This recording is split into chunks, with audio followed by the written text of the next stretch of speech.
الحمد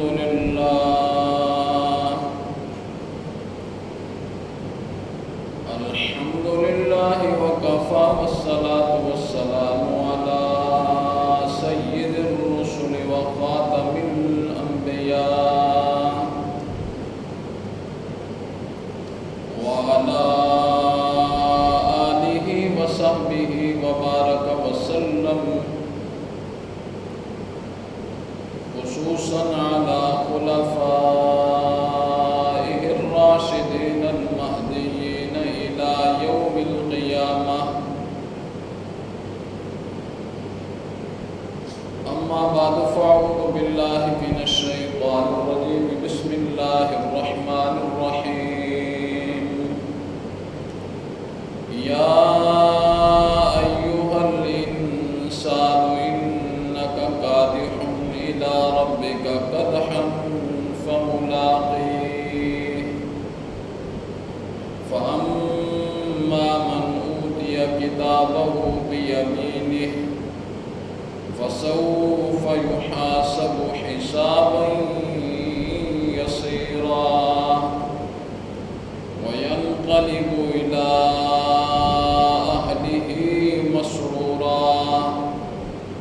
وأما من أوتي كتابه وراء ظهره فسوف يدعو سبورا ويصلى سعيرا، إنه كان في أهله مسرورا، إنه ظن أن لن يحور، بلى إن ربه كان به بصيرا.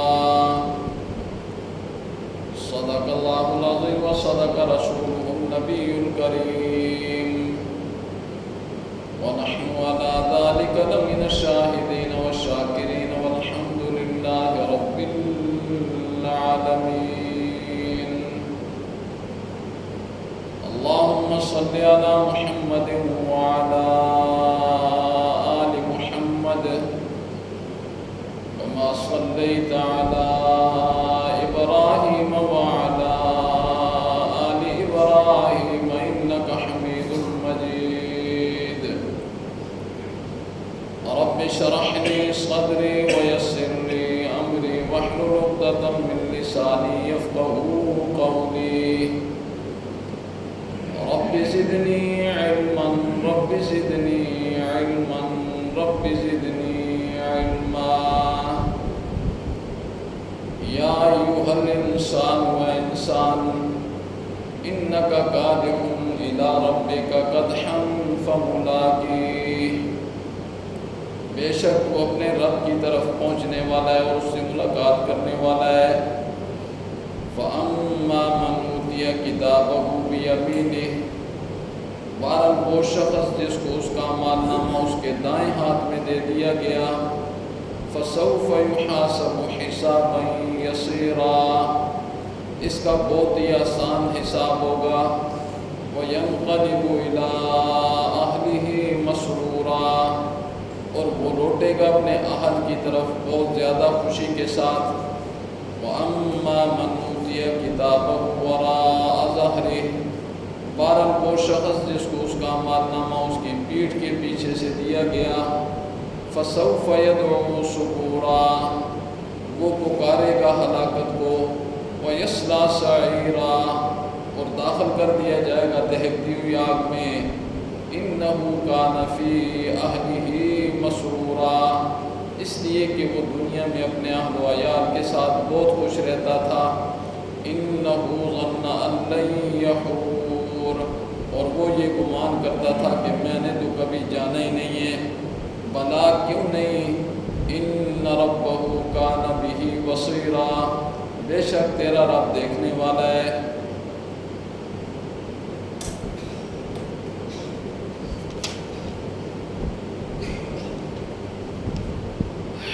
سامعین محترم، سورہ انشقاق کی چند آیات مبارکہ سامنے تلاوت کی ہیں، اللہ رب العزت کی بارگاہ میں التجا ہے کہ اللہ رب العزت کما حقہ ان آیات کی روشنی میں گفتگو کرنے کی توفیق نصیب فرمائے، وبعدہ ہم سب کو قرآن و سنت کے مطابق زندگی گزارنے کی توفیق نصیب فرمائے۔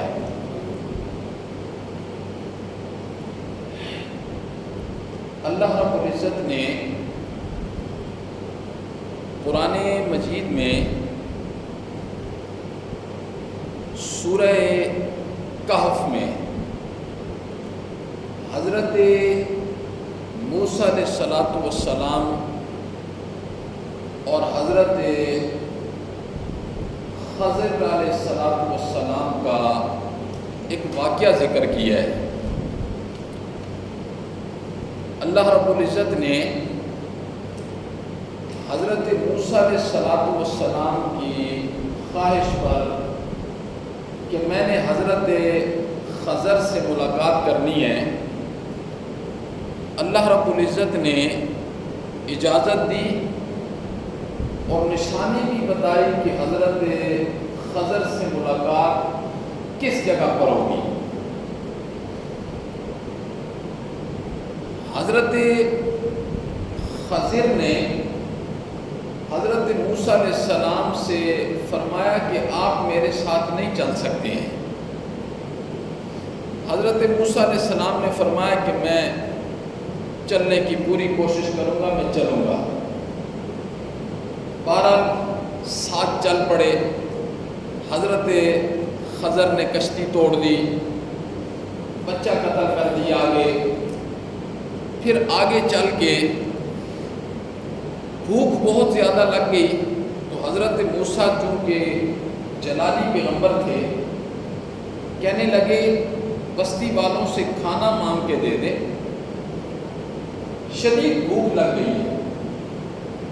انہوں نے انکار کر دیا، کوئی کھانا نہیں ہے۔ اس کے باوجود حضرت خضر نے وہاں ایک دیوار ٹوٹی ہوئی تھی اور قرآن نے کیا کہا کہ وہ دیوار ایسی تھی جس کے نیچے 2 یتیم بچوں کا خزانہ ان کا والد رکھ کر گیا تھا، دنیا سے چلا گیا۔ اب وہ گر گئی، اب قریب تھا کہ وہ خزانہ نظر آ جاتا تو لوگ اس کو لوٹ کر لے جاتے، لیکن حضرت خضر نے اس خزانے کو وہیں رکھ کر اوپر دیوار کھڑی کر دی، اور خزانے کا حضرت موسیٰ علیہ السلام کو بھی علم نہیں ہونے دیا۔ حضرت خضر جب وہ دیوار صحیح کر رہے تھے تو اس خزانے کے ساتھ ایک تختی لکھی ہوئی تھی۔ ان بچوں کے والد نے کچھ اس تختی پر نصیحتیں لکھی ہوئی تھی، نصیحتیں۔ یہ نصیحت سنانی میرا مقصود ہے۔ وہ واقعہ تو سورہ کہف میں اللہ نے ذکر کیا ہے، وہ تو بڑا لمبا واقعہ ہے۔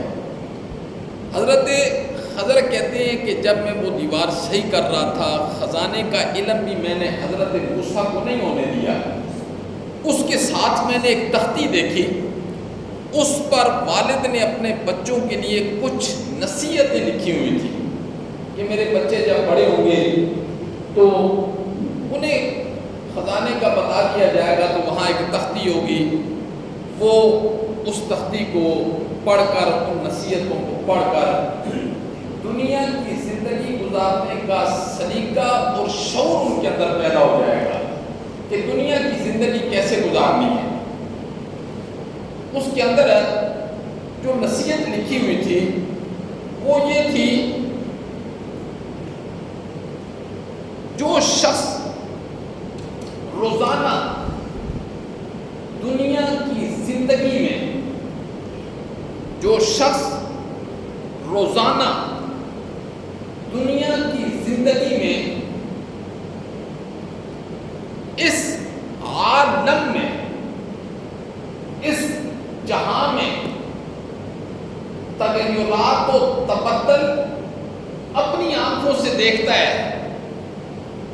جو شخص اس دنیا میں زندگی گزارتے ہوئے اس جہان کے جو انقلابات ہیں، تغیر ہیں، تبدل ہیں، یہ اپنی آنکھوں سے دیکھ رہا ہے، اور پھر وہ بندہ دنیا کی زندگی بے خوف و خطر کیسے گزار سکتا ہے؟ یہ لکھا ہوا تھا اس نصیحت میں، پہلی نصیحت یہ تھی کہ جو شخص دنیا کی زندگی میں رہتے ہوئے عالم میں انقلابات، تغیر، تبدل، بقا، فنا اپنی آنکھوں سے دیکھ رہا ہے، پھر وہ بندہ بے خوف زندگی کیسے گزار سکتا ہے؟ اس کی تھوڑی سی تشریح کر دیتا ہوں۔ تغیر اور تبدل کیسے ہم دیکھ رہے ہیں؟ کل کا بچہ آج کا جوان ہے۔ ہم کہتے ہیں یہ کل بچہ تھا، آج اس کی شادی ہو رہی ہے، کل یہ ہمارے ہاتھوں میں بڑا ہوا ہے، آج یہ جوان بھی ہو گیا۔ کل کا بچہ آج کا جوان ہے، اور آج کا جوان کل کا بوڑھا ہے، اور بوڑھے فنا ہو گئے، ختم ہو گئے۔ جو شخص دنیا میں زندگی گزارتے ہوئے اس جہان کے تغیر اور تبدل کو دیکھ رہا ہے، پھر وہ بے فکری سے زندگی کیسے گزار رہا ہے؟ سمجھ سے باہر ہے، اپنی آنکھوں سے دیکھ رہا ہے، بچہ تھا، پھر جوان ہوا، پھر بڑھاپے کی دہلیز پر قدم رکھا، پھر دنیا سے چلا گیا۔ یہی کچھ ہم دیکھ رہے ہیں، ہم اپنی زندگی میں یہی دیکھ رہے ہیں۔ تو ان یتیم بچوں کے والد نے جو نصیحتیں لکھی تھیں، ان میں پہلی نصیحت یہ تھی کہ دنیا کے تغیرات اور تبدل کو دیکھ کر بے خوف اور بے فکری کے ساتھ زندگی نہیں گزارنی ہے، وہ ناکام ہے، بلکہ دنیا کے تغیر اور تبدل کو دیکھ کر، فنا اور بقا کو دیکھ کر بندے کے اندر ایک فکر آنی چاہیے، فکر آنی چاہیے کہ اب وقت گزر گیا ہے، اور جب زندگی کی 40 بہاریں گزر جاتی ہیں نا بندے کی، زندگی کی 40 بہاریں بیت جاتی ہیں، پھر ہر دن گرنے کی طرف ہوتا ہے، ہر دن گرنے کی طرف ہوتا ہے۔ جوانی ڈھل جاتی ہے، پھر ہر دن گرنے کی طرف کرتے کرتے کرتے کرتے بڑھاپے کی دہلیز، اور اس کے بعد اس جہان کو کیا کر دینا ہے؟ چھوڑ دینا ہے۔ بچپن بھی سدا بار نہیں رہتا، بچپن بھی سدا بھار نہیں رہتا، جوانی بھی سدا بھار نہیں رہتی، اور صحت بھی سدا بہار نہیں رہتی ہے، بڑھاپا بھی سدا بہار نہیں رہتا ہے، اور مالداری بھی سدا بہار نہیں رہتی ہے۔ غربت کا خدشہ بہرحال دل و دماغ میں موجود ہوتا ہے۔ تو یہ کیا ہے؟ عالم کے تغیرات و تبدل ہے نا، بدل رہے ہیں، یہ جو روزانہ ہم دیکھ رہے ہیں روزانہ۔ تو اس نصیحت میں یہ لکھا تھا کہ یہ تغیر اور تبدل بدلتے ہوئے انسان دیکھ کر پھر بے فکری کی زندگی گزار رہا ہے، یہ ناکام ہے، ناکام، اور بہت بڑا ناکام ہے۔ اپنی آنکھوں سے روزانہ دیکھ رہے ہیں، لوگ جا رہے ہیں دنیا سے، دنیا میں آ رہے ہیں، کسی کو اللہ صحت دے رہے ہیں، کسی کو اللہ بیماری دے رہے ہیں، کسی کو اللہ جوانی دے رہے ہیں، کسی کو اللہ امیری دے رہے ہیں، کسی کو اللہ فقیری دے رہے ہیں۔ یہ ساری چیزیں ہم دنیا میں دیکھتے ہیں کہ نہیں دیکھتے؟ یہ ساری چیزیں دنیا کے اندر دیکھتے ہیں، تو ان سے سبق کیا حاصل کرنا ہے؟ سبق کیا حاصل کرنا ہے کہ بے فکری والی زندگی چھوڑ دینی ہے، اب فکر کے ساتھ زندگی گزارنی ہے۔ اور جو بندہ فکر والی زندگی گزارتا ہے وہ ہے کامیاب، وہ کامیاب ہے۔ اور جو بے فکری والی زندگی گزارتا ہے وہ دنیا میں بھی ناکام ہے اور آخرت میں بھی ناکام ہے۔ رسول اللہ صلی اللہ علیہ وسلم کی ایک حدیث ہے، امام الانبیاء نے کیا ارشاد فرمایا؟ امام الانبیاء نے ارشاد فرمایا تمہارے پاس آج کا دن ہے، آج کا دن ہے، کل کس نے دیکھا؟ تمہارے پاس آج کا دن ہے، آج کا دن ہے، اس آج کے دن سے تم جتنا فائدہ اٹھا سکتے ہو نا اٹھا لو۔ امام الانبیاء نے کیا ارشاد فرمایا؟ تمہارے پاس آج کا دن ہے اور آج کے دن سے جتنا فائدہ تم اٹھا سکتے ہو اٹھا لو،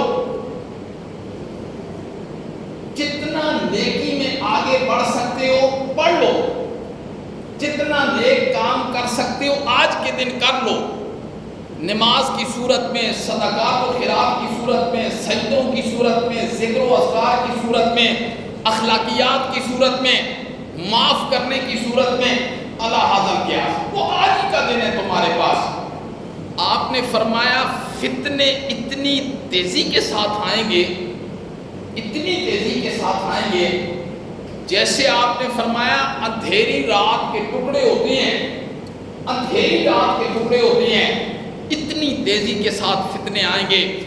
آگے آپ نے کیا ارشاد فرمایا؟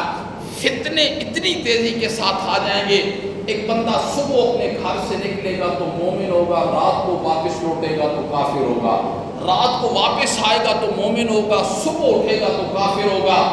آپ نے فرمایا ایمان کو سستے داموں بیچ دیا جائے گا، ایمان کو سستے داموں بیچ دیا جائے گا۔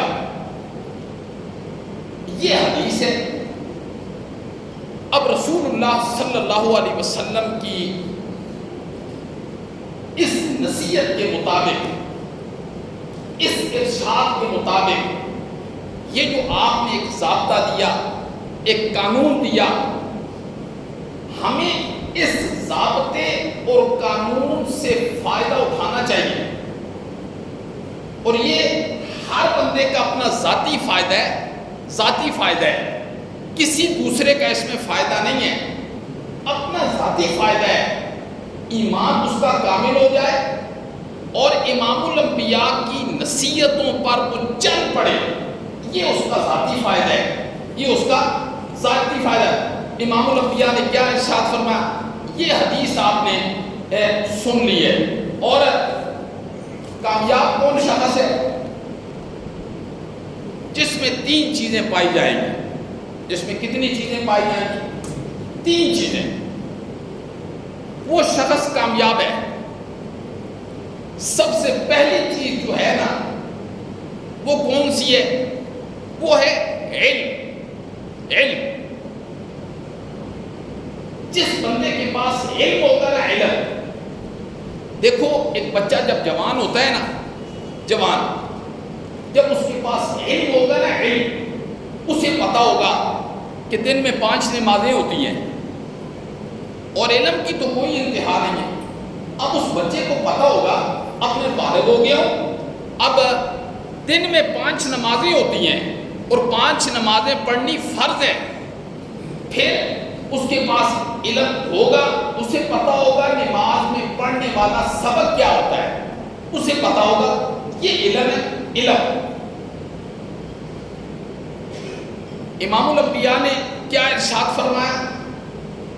اگر کامیاب راستے پر چلنا چاہتے ہو تو 3 چیزوں کو اختیار کرنا ہوگا۔ ان میں پہلی چیز کیا ہے؟ علم۔ اور علم کی تعریف کیا ہے؟ علم کی تعریف یہ ہے جس سے اللہ اور اس کے رسول کی پہچان ہو سکے، وہ علم وہ ہوتا ہے جس سے اللہ اور اس کے رسول کی پہچان ہو سکے۔ جب انسان کے پاس علم ہوتا ہے تو پھر اسے پتہ ہوتا ہے 5 وقت کی نماز بھی ہے، فرض ہے، روزہ فرض ہے، جی زکوٰۃ فرض ہے، حلال کیا ہے، حرام کیا ہے، جائز کیا ہے، ناجائز کیا ہے، یہ علم۔ اور علم بہت اونچی چیز ہے، بہت اونچی چیز ہے۔ اب دیکھیں قرآن نے حضرت آدم علیہ السلام کو جو فرشتوں پر برتری عطا فرمائی، وہ کس وجہ سے عطا فرمائی؟ وہ علم کی وجہ سے۔ وَعَلَّمَ آدَمَ الْأَسْمَاءَ كُلَّهَا، حضرت آدم کو ساری چیزوں کے نام سکھائے۔ ثُمَّ عَرَضَهُمْ، پھر ان کو پیش کیا الْمَلَائِکَةِ، فرشتوں پر۔ فَقَالَ أَنبِئُونِي بِأَسْمَاءِ هَؤُلَاءِ، اب مجھے خبر دو، اگر تم سچے ہو نا اپنی بات میں تو مجھے خبر دو۔ تو جب حضرت آدم علیہ السلام نے وہ نام بتا دیے، فرشتوں نے وہ نام نہ بتا سکے، نہیں بتا سکے۔ اب اللہ رب العزت نے علم کی وجہ سے آدم کو فرشتوں پر کیا عطا کر دی؟ برتری عطا کر دی۔ اور پھر اللہ رب العزت نے فرشتوں کو کہا کرو سجدہ آدم کو۔ تو یہ جو ظاہری اعتبار سے برتری عطا کی، یہ کس وجہ سے عطا کی؟ علم کی وجہ سے۔ یہ اللہ رب العزت نے علم کی وجہ سے، اور علم بہت خوبصورت دولت ہے۔ بنی اسرائیل نے حضرت شمعون علیہ السلام اللہ کے پیغمبر ہیں، انہیں کہا کہ ہمیں ایک بادشاہ چاہیے جس کی تابعداری میں ہم چلیں۔ تو حضرت شمعون علیہ السلام نے اللہ کے حکم سے حضرت طالوت کو منتخب کیا۔ وہ لوگوں کے اندر رہتے تھے، اور حضرت طالوت ایک عام سے آدمی تھے جن کے پاس کوئی پیسہ چیسا نہیں تھا، کوئی پیسہ نہیں تھا۔ جب اللہ کے حکم سے حضرت طالوت کو ان کا بادشاہ مقرر کیا نا، لوگوں نے کہا یہ کیسا بادشاہ مقرر کر دیا ہے، اس کے پاس تو کچھ ہے ہی نہیں، یہ تو ایک غریب سا آدمی ہے، فقیر سا آدمی ہے۔ اللہ نے فرمایا اس کے پاس 2 چیزیں ہیں۔ کتنی چیزیں؟ 2۔ پہلی چیز اللہ نے فرمایا اس کے پاس علم ہے، بسطۃ فی العلم والجسم، یہ حضرت طالوت کے مطابق بسطۃ فی العلم والجسم۔ اور دوسرا جسمانی قوت بھی اس کی بڑی مضبوط ہے، اور پہلی چیز اس کے پاس علم ہے۔ تو علم کی وجہ سے اللہ نے حضرت طالوت کو کیا کر دیا؟ حضرت سلیمان علیہ السلام کا دربار ہے، ملکہ بلقیس کا تخت کون لائے گا؟ جن نے کہا جی مجلس برخاست ہونے سے پہلے میں لے آؤں گا، مجلس برخاست ہونے سے پہلے میں لے آؤں گا۔ حضرت آصف برخیہ بیٹھے ہوئے ہیں، صحابی حضرت سلیمان کے، انہوں نے کہا جی آنکھ جھپکنے کی مقدار میں لے آؤں گا، آنکھ جھپک، یہ ان کی کرامت تھی، یہ ان کی کرامت تھی۔ اور قرآن نے کیا ذکر کیا؟ قرآن نے ان کے متعلق کیا ذکر کیا؟ قرآن نے کہا قال الذین عندہ علم من الکتاب، یہ جس کو ہم نے فضیلت بخشی نا ملکہ بلقیس کا تخت لانے کی، یہ اس وجہ سے بخشی کہ اس کے پاس کتاب کا علم تھا، اس کے پاس کیا تھا؟ کتاب کا علم تھا۔ یہاں افسوس سے یہ کہنا پڑتا ہے، اکثر سننے میں یہ بات آتی ہے اور بڑے بڑے پڑھے لکھے لوگ یہ بات کر دیتے ہیں، شیطان نے انہیں یہ پٹی پڑھا دی ہے۔ وہ یہ کہتے ہیں کہ اگر جی ہمیں کسی مسئلے کا پتہ چل گیا نا تو ہم نے اس پر عمل نہ کیا تو یہ زیادہ گناہ ہے، یہ زیادہ گناہ ہے، اس لیے وہ مسئلہ سنتے ہی نہیں۔ مسئلہ حالانکہ علم ایک الگ چیز ہے اور عمل وہ ایک الگ چیز ہے۔ جس بندے کو علم ہے نا، علم اس کا مقام الگ ہے۔ ایک بندہ ہے اس کے پاس علم ہے لیکن عمل نہیں، قیامت والے دن اس کو 2 سزائیں نہیں ملے گی، اس کو 1 سزا ملے گی۔ اب جو علم اس کے پاس آ گیا اس کی سزا نہیں ملے گی، اس کا اجر الگ ہے، عمل کا اجر الگ ہے۔ اب جس کے پاس علم بھی نہیں ہے، عمل بھی نہیں ہے، اسے 2 ہی سزا ملے گی۔ اللہ کہیں گے علم سیکھا کیوں نہیں ہے، اس کی سزا الگ ہے۔ پھر اللہ کہیں گے عمل کیوں نہیں کیا، اس کی سزا الگ ہے۔ لیکن جس کے پاس علم ہوگا، عمل نہیں ہوگا، پھر اسے 1 سزا ملے گی۔ اور جس کے پاس علم بھی ہوگا، عمل بھی ہوگا، اللہ رب العزت نے فرمایا اس کے درجے بہت زیادہ ہیں. اس کے درجے کیا ہے؟ بہت زیادہ ہے. اور زندگی میں کامیاب راستے کو اختیار کرنے کے لیے 3 چیزوں میں سے پہلی چیز کیا ہے؟ علم. اور علم کی تعریف کیا ہے؟ علم کی تعریف وہ ہے جس سے اللہ اور اس کے رسول کی کیا ہوتی ہے؟ پہچان ہوتی ہے. اللہ نے کیا؟ انما یخشى اللہ من عبادہ العلماء. جو صاحب علم لوگ ہوتے ہیں نا وہ اللہ سے ڈرتے ہیں، وہ اللہ سے ڈرتے ہیں. انما یخشى اللہ من عبادہ العلماء. جو صاحب علم لوگ ہوتے ہیں یہ اللہ سے ڈرتے ہیں. تو جس بندے کے پاس جتنا علم ہوگا، اتنا ہی اس کے دل کے اندر کیا آ جائے گا؟ خوف آ جائے گا، ڈر آ جائے گا. اسے پتہ ہوگا. لیکن اگر علم ہی نہیں ہے تو اس کے دل میں کیا خوف ہوگا، کیا ڈر ہوگا؟ تو سب سے پہلی چیز جو ذکر کی امام الانبیاء نے وہ کیا ہے جی؟ علم. اور قرآن نے کیا فرمایا؟ قرآن نے کہا ایک بندہ وہ ہے جو صاحب علم ہے، اسے پتہ ہے، اور ایک بندہ وہ ہے جو جاہل ہے، اسے کوئی پتہ نہیں ہے. اللہ نے فرمایا یہ دونوں برابر نہیں ہو سکتے، یہ دونوں برابر نہیں ہو سکتے. پھر اللہ نے فرمایا ایک اندھا ہے اور ایک دیکھنے والا ہے، یہ برابر ہو سکتا ہے؟ یہ کیسے برابر ہو سکتا ہے؟ پھر اندھیرا اور روشنی یہ برابر ہو سکتے ہیں؟ یہ کیسے برابر ہو سکتے ہیں؟ ایک عالم صاحب علم اور جاہل، اللہ نے فرمایا یہ بھی برابر نہیں ہو سکتے. کیا فرمایا؟ قل هل يستوي الذين يعلمون والذين لا يعلمون. ایک وہ جس کے پاس علم ہے، ایک وہ جس کے پاس علم نہیں ہے، تو یہ دونوں برابر نہیں ہو سکتے. تو کامیاب راستے پر چلنے کے لیے سب سے پہلی چیز جو ہے وہ علم ہے. علم. انسان کو پتہ ہونا چاہیے کہ یہ میں نے 24 گھنٹے کی زندگی کو کیسے گزارنا ہے. دیکھو ضروریات کا علم، اس میں پاکی ہے، ناپاکی ہے، جائز ہے، ناجائز ہے، حلال ہے، حرام ہے، جی فرائض ہیں. تو یہ 24 گھنٹے کی زندگی گزارنے کا علم اتنا تو کم از کم ہر ایک پر فرض ہے نا. مرد ہو چاہے عورت ہو، اتنا ہر ایک پر فرض ہے. تو علم کامیاب راستے پر چلنے کے لیے پہلی چیز ہے علم. اس لیے میں آپ سے یہ کہوں گا، میں آپ کو یہ دعوت دوں گا کہ کم از کم قرآن مجید کا اتنا علم کہ جس سے ہمیں یہ پتہ چل جائے کہ قرآن مجید کے، دیکھیے سب کے لیے ضروری نہیں ہے کہ وہ پورے قرآن کے ترجمے کو پڑھیں اور پورا علم. دیکھیے اتنا علم تو کم از کم سیکھنا ضروری ہے.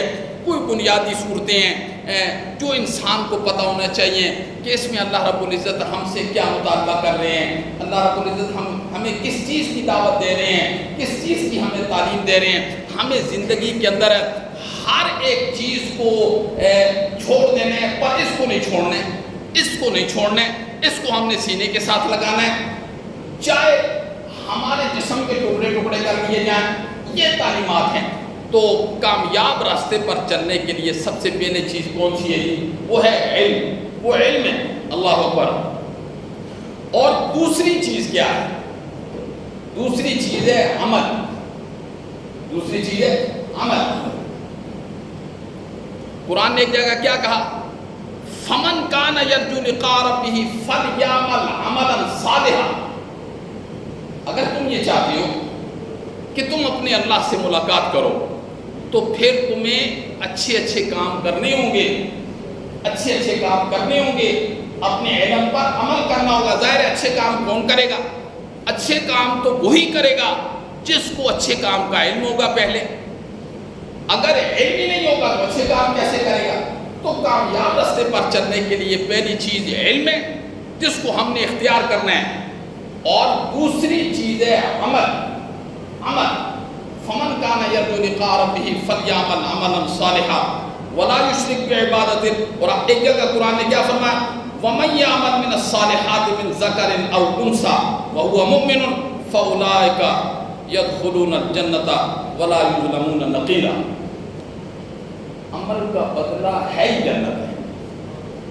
عمل کا بدلہ ہے ہی جنت ہے. قرآن نے کہا بس جس نے عمل کیا اس کا بدلہ ہی جنت ہے. اور ایک اور مزے کی بات سنیں، بڑی عجیب بات ہے. امام الانبیاء نے ارشاد فرمایا،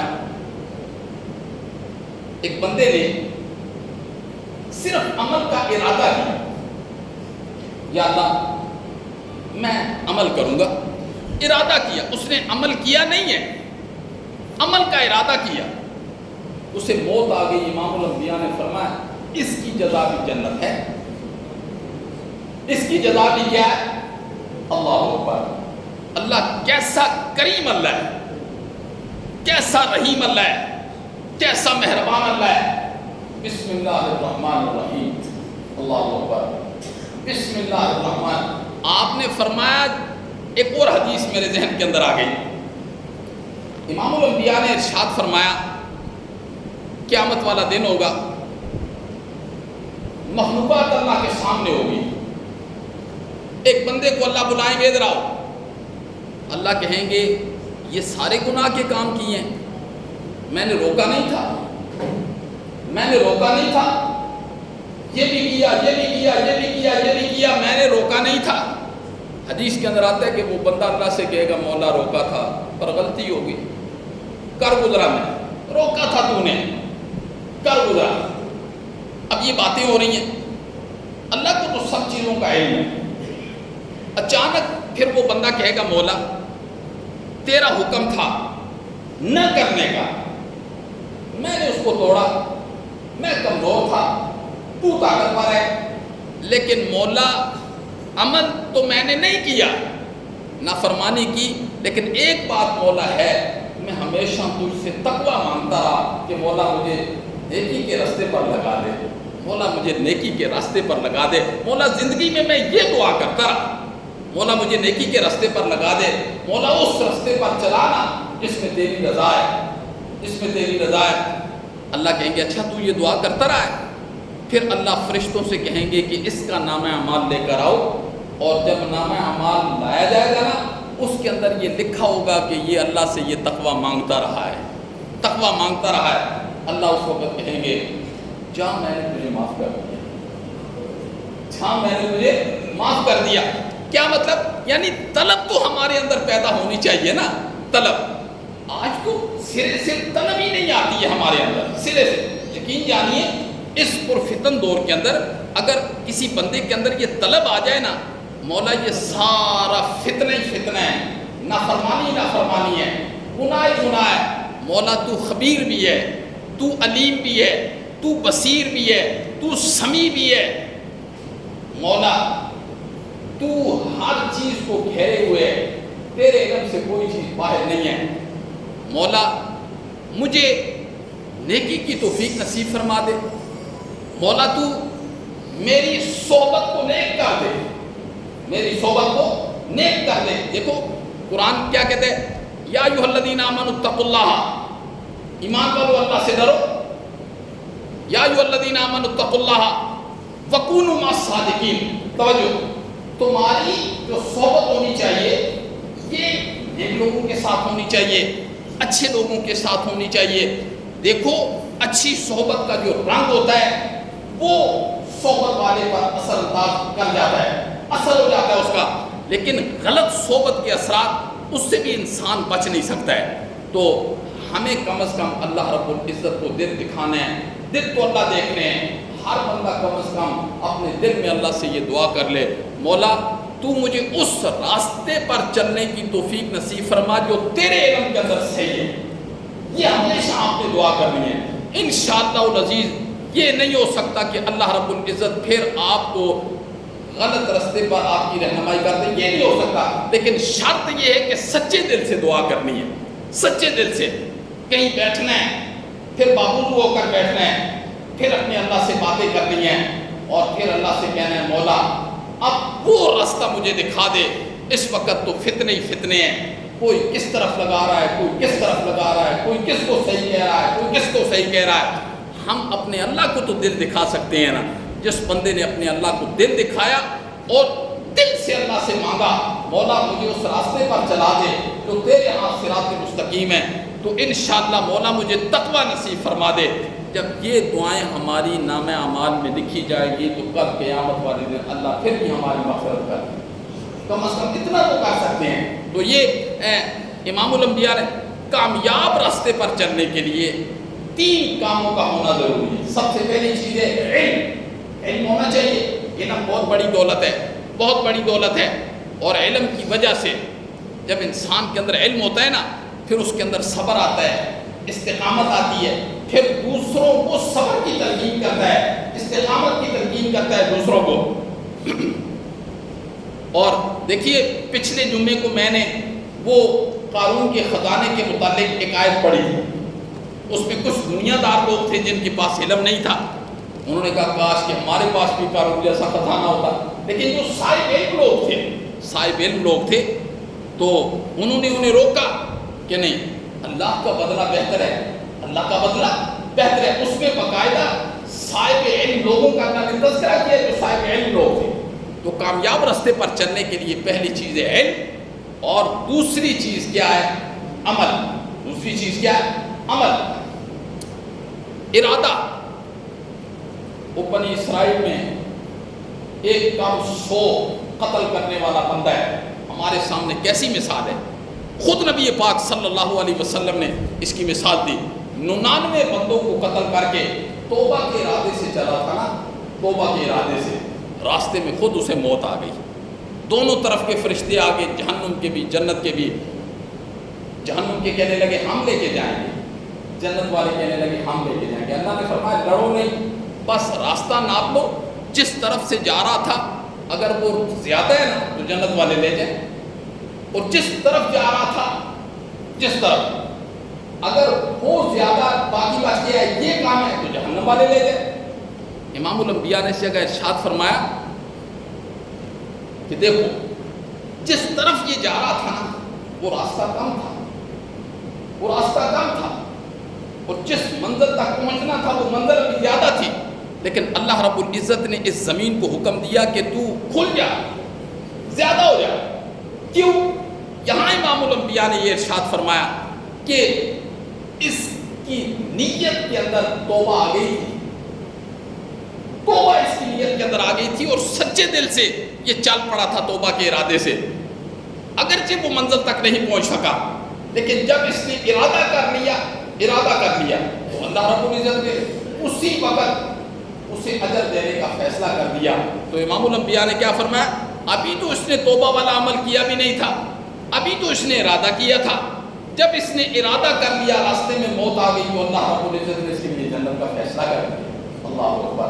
تو علم پہلی چیز ہے، دوسری چیز ہے عمل، اور تیسری چیز کیا ہے؟ جس کا دور دور تک اس ماحول اور معاشرے میں تصور ختم ہو گیا ہے، دور دور تک. وہ کیا چیز ہے؟ وہ ہے ادب. وہ کیا چیز ہے؟ ادب. اب تو پتہ بھی نہیں ادب کہتے کس کو ہے. ادب کس کا کرنا؟ اللہ رب العزت کی ذات کا ادب کرنا. کس کا ادب کرنا؟ اللہ رب العزت کی ذات کا ادب کرنا. اب اللہ رب العزت کی ذات کا ادب ہم کیسے کریں گے؟ نمبر 2، امام الانبیاء حضرت سیدنا محمد الرسول اللہ صلی اللہ علیہ وسلم کی ذات و برکات کا ادب کرنا. حضرت عبداللہ ابن مسعود فرماتے ہیں رضی اللہ تعالیٰ عنہ، بہت اونچے درجے کے صحابی ہیں، کہتے ہیں امام الانبیاء منبر پر خطبہ دے رہے تھے، جمعے کا دن تھا، ایک بندہ کھڑا تھا، آپ نے فرمایا بیٹھ جا. حضرت عبداللہ ابن مسعود کہتے ہیں میں دروازے سے اندر آ رہا تھا، مجھے نہیں پتا کہ کسے کہا ہے، بس میرے کان تک یہ بات پہنچی نا بیٹھ جا، تو میں بھی وہیں بیٹھ گیا. میں نے کہا کان میں بات آ جانے کے بعد پھر میرا ایک قدم بھی اٹھانا نہیں بنتا ہے. تو امام الانبیاء کی جب نظر پڑی نا تو آپ نے فرمایا عبداللہ ابن مسعود تمہیں نہیں کہا تم اندر آ جاؤ، وہ دروازے کے اندر ہی بیٹھ گئے. کدھر بیٹھ؟ اللہ ادب. آج یہ لوگ جاتے ہیں باہر مسجد نبی میں جاتے ہیں، حالانکہ مسجد نبی کا پورے کا پورا ایریا جب انسان اس میں داخل ہو نا تو لرزتے ہوئے دل کے ساتھ داخل ہو، لرزتے ہوئے دل کے ساتھ داخل ہو کہ میں کہاں جا رہا ہوں، لرزتے ہوئے دل کے ساتھ خوف. لیکن آج اس قدر بھگدڑ ہوتی ہے مسجد نبی کے اندر، پھر روضہ رسول کے اندر اس قدر بھگدڑ ہوتی ہے. وہ قرآن کہتا ہے کہ ادب کرنا ہے ورنہ سارے عمل ضائع ہو جائیں گے، سارے عمل ضائع ہو جائیں گے. آج ہم لانے کے بجائے سب کچھ وہاں دے کے آ جاتے ہیں، ادب ہی نہیں ہے۔ اور ہمیں پتہ ہی نہیں ادب کسے کہتے ہیں۔ کسی وقت میں ادب ہوا کرتا تھا، اللہ کا ادب کرنا ہے، امام الانبیاء کا ادب کرنا ہے، اللہ اکبر، اور والدین کا ادب کرنا ہے۔ کس کا ادب کرنا ہے؟ والدین کا ادب۔ اس کا تصور بھی ہے آج یہاں، والد کا، والدہ کا تصور بھی ہے کہ والدین، اللہ اکبر، کیسے ان کا ادب کرنا ہے۔ کسی وقت میں ہوا کرتا تھا جی، والد جب گھر آتا تھا نا، یقین جانیے ایک سناٹا طاری ہو جاتا تھا گھر میں، سناٹا کہ والد آ گئے، ایسے خاموشی ہو جایا کرتی تھی۔ آج جب والد گھر آتا ہے تو آج کیا کیفیت ہوتی ہے؟ آج کیا کیفیت ہوتی ہے؟ کامیاب راستے کو اختیار کرنے کے لیے اور کامیابی کی منزلوں کو چھونے کے لیے یہ 3 کام ضروری ہیں، 3 کام ضروری ہیں، ورنہ زندگی گزار کے ایسے ہی چلے جائیں گے بے فائدہ زندگی گزار کے چلے جائیں گے۔ سب سے پہلی چیز ہے علم، دوسری چیز ہے عمل، اور تیسری چیز ہے ادب۔ آج دیکھو ایک اولاد اپنے والدین کو کس قدر خون کے آنسو رلا رہی ہوتی ہے، کس قدر۔ کیا وہ بچ جائیں گے؟ وہ بچ جائیں گے؟ یہ دنیا تو مکافات عمل ہے میرے بھائی۔ اس وقت تک اولاد کو موت نہیں آئے گی، اس وقت تک موت نہیں آئے گی جب تک کہ وہ اپنی زندگی کے اندر وہ سارے حالات نہ دیکھ لے۔ یہ تو ہم نے اپنی زندگی میں دیکھا ہے، جنہوں نے اپنے والدین کو رلایا ہے نا، رلایا ہے، ادب نہیں کیا، انہیں بھی دنیا کے اندر ذلت اور رسوائی کا سامنا کرنا پڑا ہے۔ اس لیے یہ بھی تو خیال کرنا ہے آج کی نوجوان نسل نے۔ یہاں نوجوان بیٹھے ہوتے ہیں، کوئی 15 سال کا، کوئی 20 سال کا، 25 سال کا بچے ہیں، ان کے دماغوں کے اندر یہ چیز ہونی چاہیے کہ والدین کا کتنا مقام ہے۔ اور اگر دنیا کے اندر ہم یہ چاہتے ہیں کہ ہم کسی مقام تک پہنچ جائیں، ہمیں عزت مل جائے، لوگ ہمیں سرتاج سمجھنے لگیں، تو اس کی پہلی سیڑھی یاد رکھنا والدین کا ادب ہے، والدین کا ادب ہے۔ میں منبر رسول پر بیٹھا ہوں، میرے سامنے کتاب اللہ ہے، یاد رکھنا جس نے اپنے والدین کو رلایا وہ دنیا میں کبھی کامیاب نہیں ہو سکتا۔ یہ میں نے بتایا نا، جس نے دنیا کی زندگی گزاری اور عالم کے انقلابات کو دیکھا، تغیر، تبدل، جوانی بھی سدا بہار کی نہیں ہوتی ہے، پیسہ بھی سدا بہار کا نہیں ہوتا ہے۔ آج کی جوانی تو 5 سے 7 سال ہی ہے، بس 10 سال لگا لیں، اس سے زیادہ نہیں ہے۔ یہ 10 سال بیتتے ہوئے پتہ چلتا ہے کیسے وقت گزر رہا ہے۔ رسول اللہ صلی اللہ علیہ وسلم نے فرمایا قرب قیامت میں دن ایسے گزریں گے، سال مہینوں کے برابر، مہینے ہفتوں کے برابر، ہفتے منٹ کے برابر گزر جائیں گے۔ آج پتہ چلتا ہے جمعے سے جمعہ کیسا ہو رہا ہے، یہ بالکل قرب قیامت ہے۔ تو کامیاب راستے پر چلنے کے لیے میں انتہائی اختصار کے ساتھ آپ کے گوش گزار کی باتیں کی ہیں کہ علم، عمل اور ادب، جس کی سب سے زیادہ جو ہے نا آج اس معاشرے میں کمی پائی جاتی ہے۔ اللہ کا ادب کرنا ہے، امام الانبیاء کا ادب کرنا ہے، اپنے والدین کا ادب کرنا ہے، اور اپنے استاد کا ادب کرنا ہے۔ استاد کا، کبھی جو استاد ہوتے تھے نا، شاگرد انہیں دیکھ کر، خدا باز شاید ہے، ایسے چھپتے تھے، دیکھنے والا بندہ حیران رہ جاتا تھا کہ کیا ہو گیا تمہیں، کوئی ریڑی کے نیچے چھپ رہا ہے، کوئی دیوار کے پیچھے چھپ، کیا کہ ہمارے استاد آ رہے ہیں۔ آج کیا ہے، آج کیا ماحول ہے، آج استاد اور شاگرد ایک جگہ بیٹھ کے نشہ کر رہے ہوتے ہیں۔ آج کیا ادب، تو ادب بہت ضروری ہے، استاد کا ادب، والدین کا ادب، نبی پاک صلی اللہ علیہ وسلم کا ادب، اللہ کا ادب۔ تو کامیاب راستے پر چلنے کے لیے ان 3 چیزوں کا ہونا بہت ضروری ہے۔ اللہ ہمیں عمل کی توفیق نصیب